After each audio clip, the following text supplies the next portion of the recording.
headlines this hour, hundreds of thousands of Iranians mark the 30th anniversary of the seizure of the US Embassy in Tehran, with rallies against Washington's policies. The takeover of the US Embassy in Tehran. On November 4th, 1979, 53 Americans were taken hostage by Iranian students at the US Embassy in Tehran. The move was the result of American attempts to undermine the Iranian Revolution and its long-standing support for the overthrown Pahlavi regime. Each year, Iranians hold anti-US rallies across the nation to mark the event.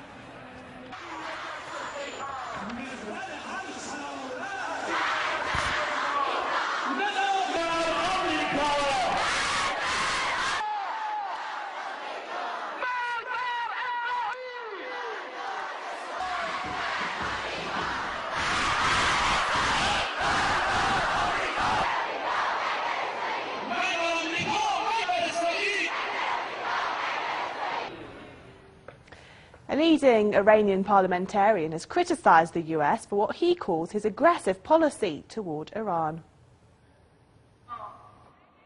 Despite chanting slogans in support of democracy, freedom and human rights, the United States has always backed dictators. The truth is that the US has never supported governments elected by people.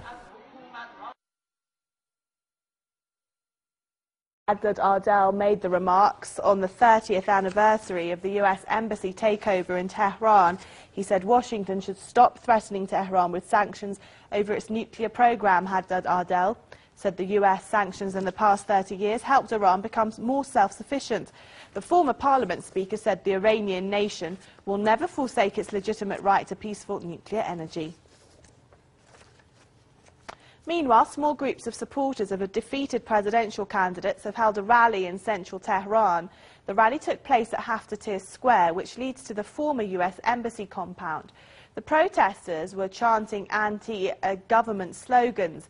This, as a group of pro-government demonstrators were moving towards the former American embassy. Police dispersed the anti-government demonstration. US President Barack Obama says Washington wants to move beyond its past with Iran and seek a new relationship with the Islamic Republic. In a statement, Obama said it's time for Iran to decide whether to focus on the past or open its doors to greater opportunities. He also said the US does not interfere in Iran's internal affairs and has condemned terrorist attacks against the country. Obama added Washington recognizes Tehran's right to peaceful nuclear power. This comes after the leader of Iran's Islamic Revolution said Iran has seen a contradiction between Obama's words and actions since he came to power. Ayatollah Sayyid Ali Khamenei criticized what he called an arrogant American attitude towards talks with Iran. صورت قضیه این است که بیایید مذاکره کنیم، اما در کنار مذاکره تهدید که اگر مذاکره به این نتیجه مطلوب نرسد پس چنین و چنان. Recently, the US signed a bill into law that will give $55 million to anti-Iranian groups and TV channels. The bill has been included in the US military budget.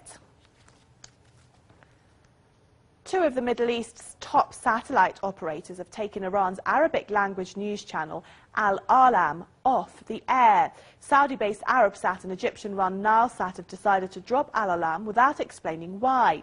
Al-Alam officials say the move is in violation of contracts with the two satellite operators. A top Al-Alam official has asked the two companies to explain their decision in writing.